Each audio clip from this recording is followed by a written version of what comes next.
We have been discussing about binomial heaps for the last few lectures.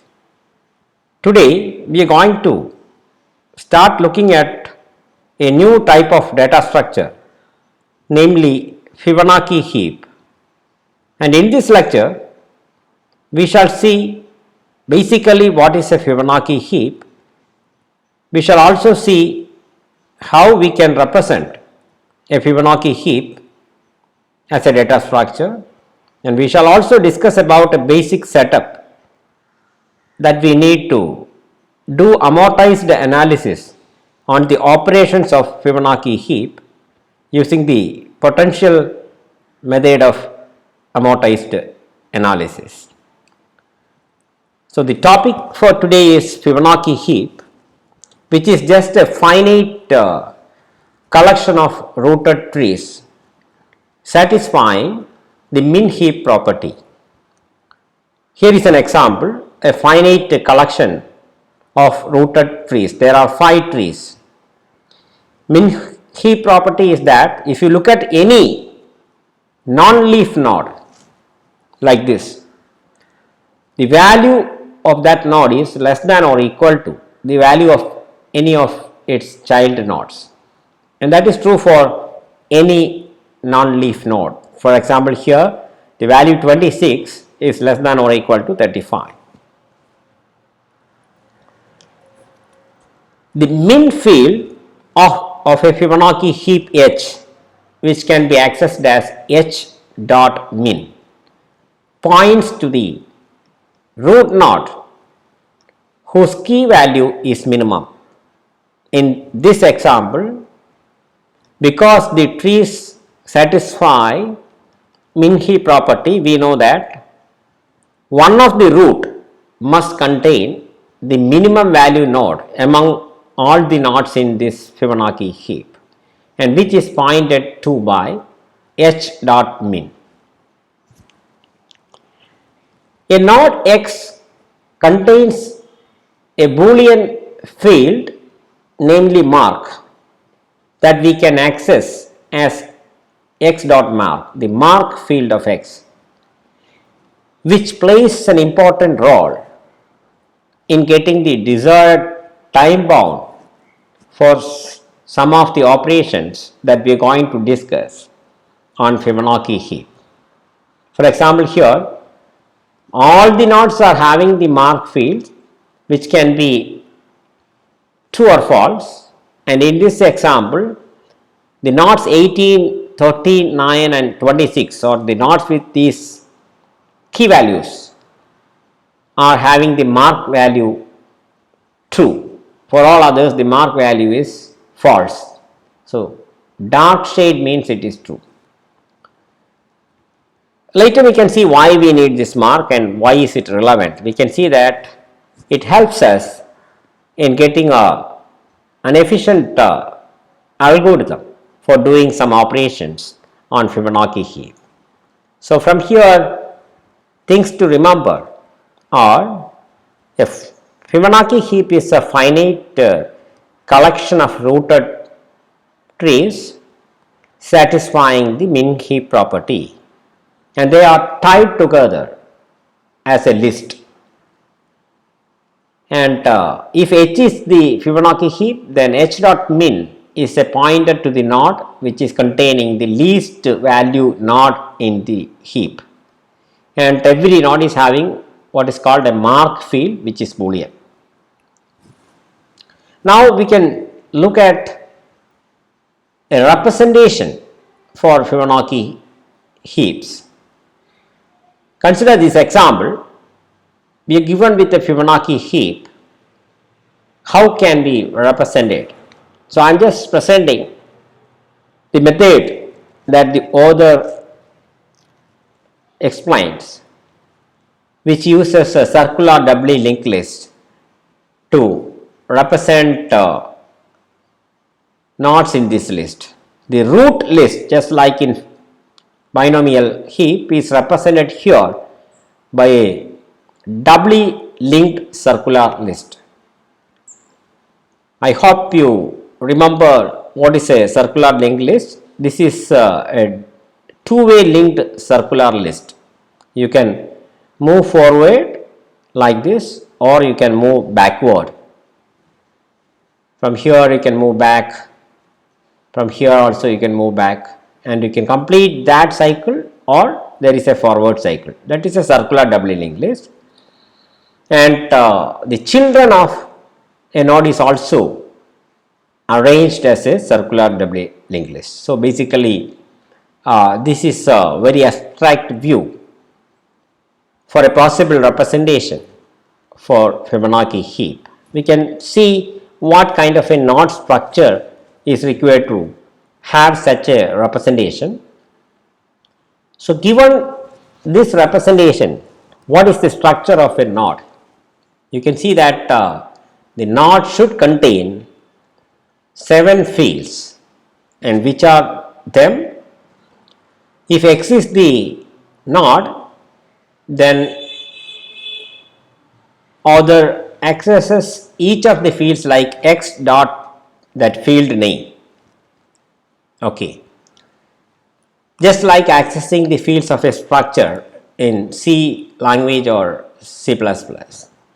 Now we can see what each field is representing with this example.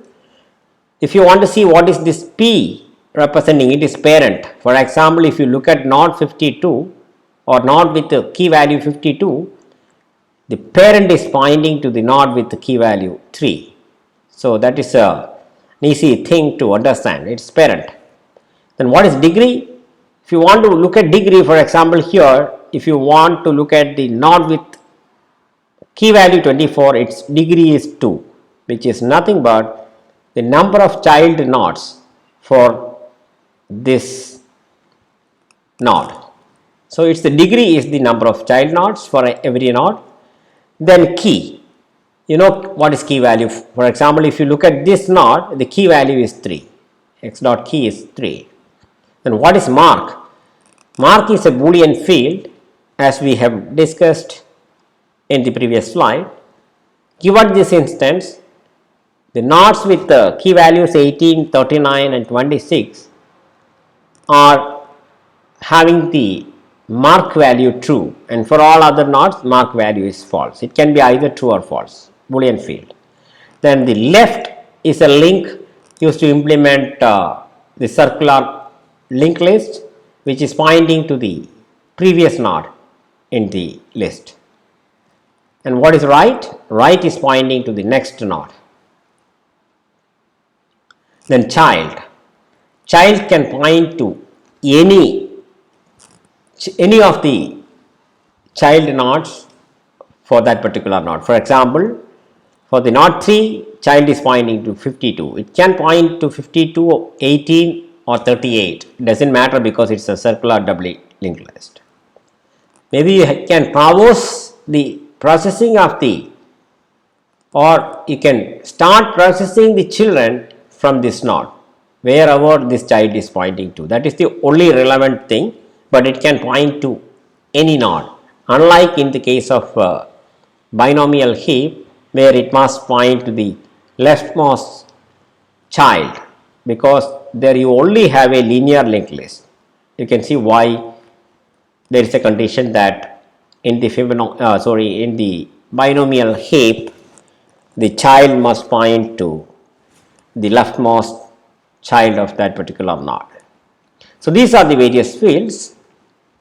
Now a natural question to ask is, why is it that circular doubly linked list is used to represent the root list as well as the list of child nodes for a node?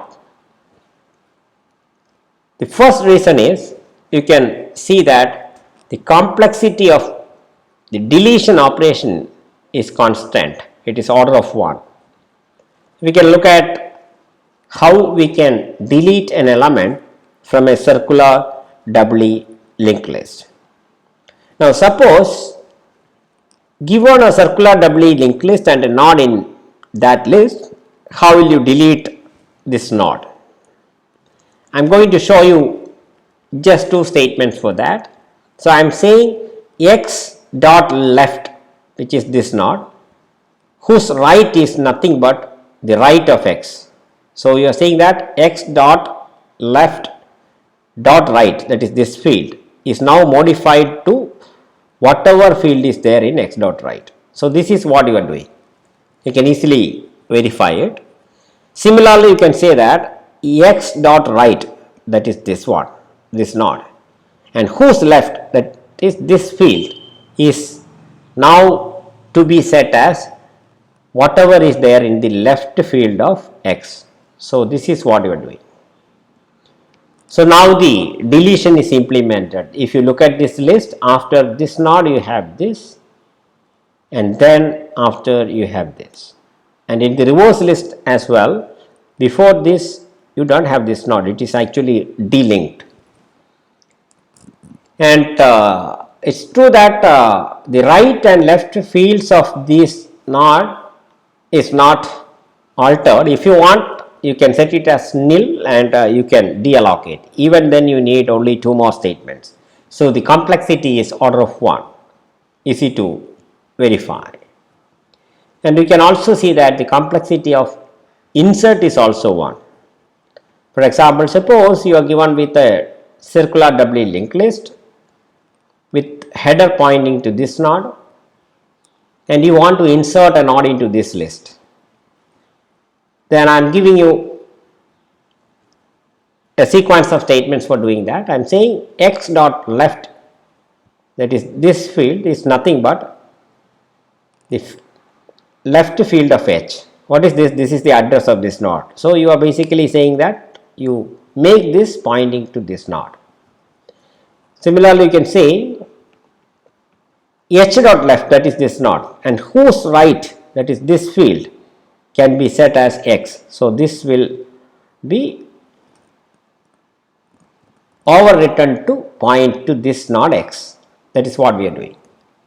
Similarly, you can say x dot right is equal to h, yeah, and now the left field of this needs to be changed to x. That is what you are doing. H dot left is x. So now it is pointing to this node. This will be changed such that the new instance from here it will point to x. So you can easily verify that only 4 statements are required, order of 1. Now, more importantly, you can see that if you are given with 2 circular doubly linked lists, and if you want to join or combine them into a single circular doubly linked list, you can do it in order of 1 time. So given 2 lists h1 and h2, you can do this. You are saying that h2 dot left, that is this node, whose right can be the next node of h1. So you are saying that the right of this is this. Then you can say, I am just giving you a procedure which takes order of 1. You can just verify that the procedure is correct. h1 dot right, that is this node, whose left can be the left of h2. That is, you are saying that the left field should point to here. That is what you are doing. Then next you are saying the node right to h1, that is this node, is nothing but h2. So you are saying that this field is going to point to h2. Yes. And at last you say h2 dot left, that is this field, now pointing to this, but you need to point it to h1, and you are done. Only 4 statements. Maybe you can verify the forward and backward circular doubly linked list. Say if you start from here, the forward is going like this, coming to this, then going like this, coming to this, and then like this, it completes the cycle. And if you want to verify the reverse cycle, you start from here. h1 is the resetting list, the reverse is going like this, it comes to this, like this, it completes that cycle. So easy to verify. Yeah, so the deletion operation, insertion and join all takes order of 1 time, and that is the reason for why circular doubly linked list is used for representing Fibonacci heaps. Now, in the next class, we shall discuss some operations on Fibonacci heap, and we will be using the potential method of amortized analysis to obtain the asymptotic complexity, amortized complexity of operations. And for that, let us recollect what is actually potential method. I hope you remember the potential method of amortized analysis, and this was the setup that we discussed. We are given with an instance H0 of the Fibonacci heap, then you want to perform an operation O1, it will result in an instance H1. Likewise, you are going to perform a sequence of n operations on a given heap instance, and this is the final instance. And if you recall, we have defined a potential function for every instance. It is defined as a real number, and this domain set is nothing but all these instances.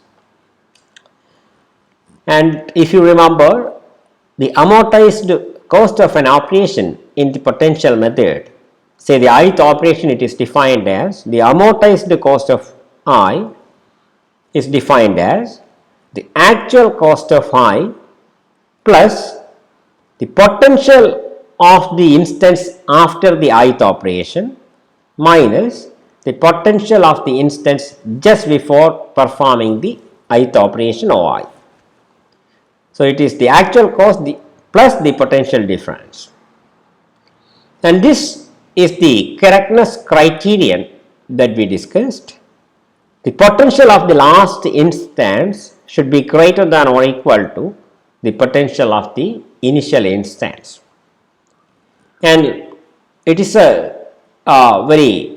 it is the required condition, and we may not be knowing in advance the length of the sequence, and hence we show that this is a condition that allows us to prove the correctness of a potential analysis. That is, for every instance, the potential must be greater than or equal to the potential of the initial instance.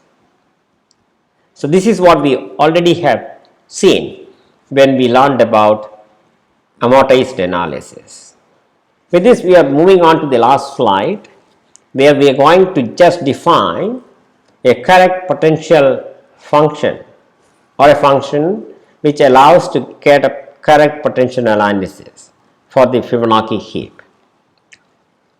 So, given this example, let me try to define the potential function phi for this instance H is nothing but the number of trees in the heap. In this case, it is phi.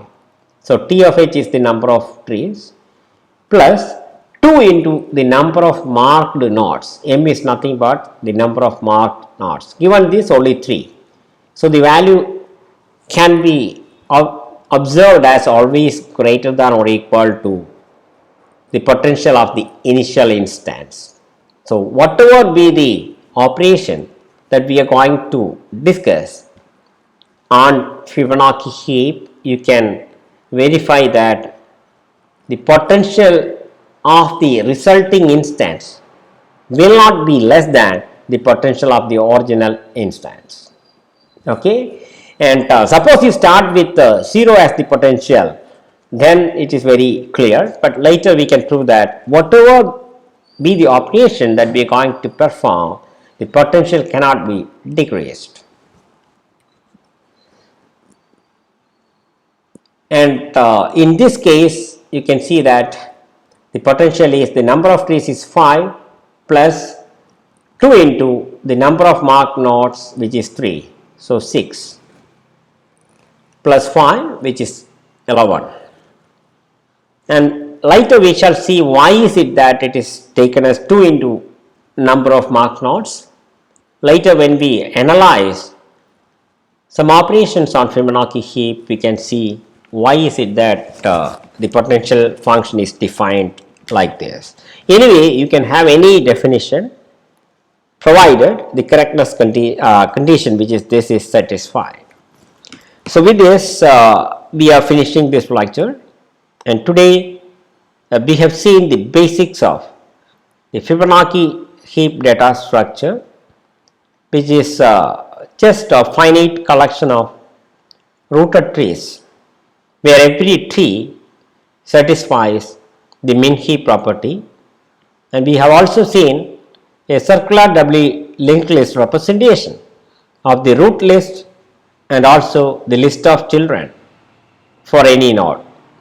We saw that the complexity of performing insertion, deletion and join is order of 1, and that is the reason for selecting a circular doubly linked list representation for the root list as well as for the list representing the child nodes of any node in a Fibonacci heap. Thank you.